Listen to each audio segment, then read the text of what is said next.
Bonjour à tous, j'espère que vous allez bien, c'est NT, vous êtes ici sur CM Academy, la chaîne YouTube dédiée aux études de santé. Si tu es étudiant en licence LAS, nouveau étudiant en licence LAS ou PASS, je t'invite à t'abonner à cette chaîne et puis à rejoindre le groupe de la Team Elite, un groupe d'entraide étudiant qui te permettra d'avoir toutes les réponses à tes questions. Alors aujourd'hui, j'aimerais justement te parler des différences qui existent entre la PACES actuelle et la licence LAS et PASS. Alors, PACES, je rappelle, c'est première année commune d'études de santé. Ça a été remplacé en 2010, donc il y a 10 ans, plus de 10 ans, moi j'ai subi cette réforme-là. C'était la première fois que je faisais la PACES, et avant on appelait ça tout simplement P1, etc. Hein, tout simplement. Et du coup, là, ils ont décidé de réformer. Alors, ça va être remplacé par ce qu'on appelle les licences LAS et PASS. Donc, licence LAS, c'est pour licence accès santé, qui vous permettent en fait d'avoir accès à une licence classique, philo, droit, mathématiques, physique, etc. et une mineure santé. Ça représentera 40% des personnes admises en filière MMOP. Ensuite, vous avez le PASS, donc parcours accès santé spécifique. Finalement, c'est le PACES, c'est le PACES concrètement. Ce sera une majeure santé et il y aura une mineure, droit, physio, physique, mathématiques, tout ce que vous voulez, une autre petite licence à faire. Donc ce qui fait qu'en fait, finalement, vous avez un double cursus avec 2 licences à préparer, ce qui est quand même pas simple. Alors, la première grande différence, c'est finalement la suppression du numerus clausus par le numerus apertus. La grande différence, globalement, c'est que ce sont les régions qui vont choisir le nombre d'étudiants admis en filière MMOP. C'est l'ARS, donc l'Agence régionale de santé, qui s'occupe de ça et qui va définir les besoins de la région. Alors, on espère avec cette réforme qu'il y aura à peu près 10 à 20% de plus d'admis chaque année, ce qui serait plutôt pas mal. Alors néanmoins, et il faut le savoir, ça restera une filière extrêmement sélective et donc le nombre de places sera limité. Dommage.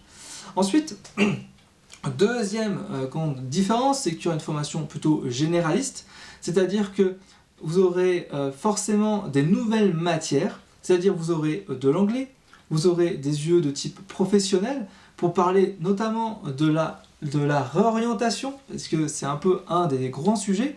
Pourquoi ils veulent vous faire travailler sur votre projet professionnel? Tout simplement parce que depuis maintenant 10 ans, chaque année, des milliers d'étudiants se retrouvent sur le carreau pour une simple raison, c'est qu'ils ont d'abord fait la PACES, ils ont échoué, ils ont redoublé, ils ont refait la PACES et ils ont échoué. Ce qui fait qu'en fait finalement, ils ont travaillé 2 ans pour rien et sont obligés de recommencer dans un autre cursus. Et ça c'est pas du tout positif. Et du coup, l'objectif, c'est de pouvoir permettre une réorientation rapide et efficace. Donc, désormais, le redoublement est impossible.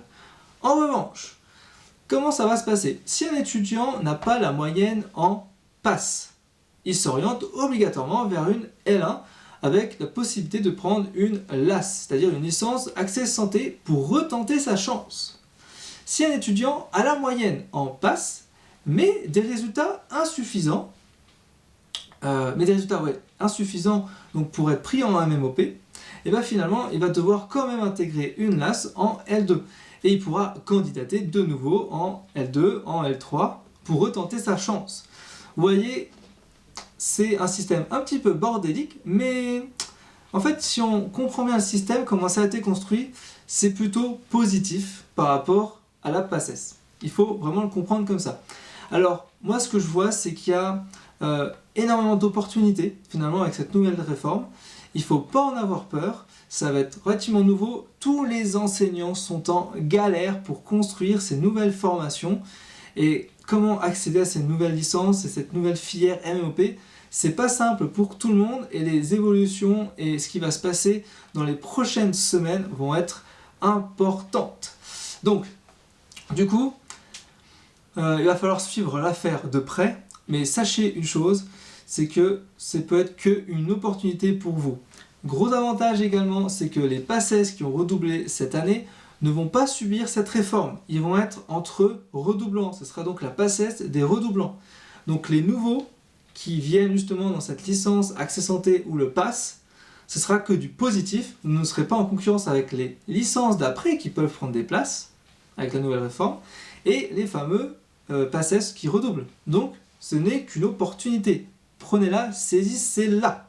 Voilà. Donc j'en ai fini avec ce petit rappel en tout cas de qu'est-ce qui se passe en ce moment, à quoi s'attendre avec les licences LAS ou PASS à la rentrée. Et puis moi je vous retrouve pour de nouvelles vidéos, j'essaierai de vous informer au fur et à mesure du temps sur les nouveautés. Et moi je vous dis à très bientôt et à très vite. Ciao ciao.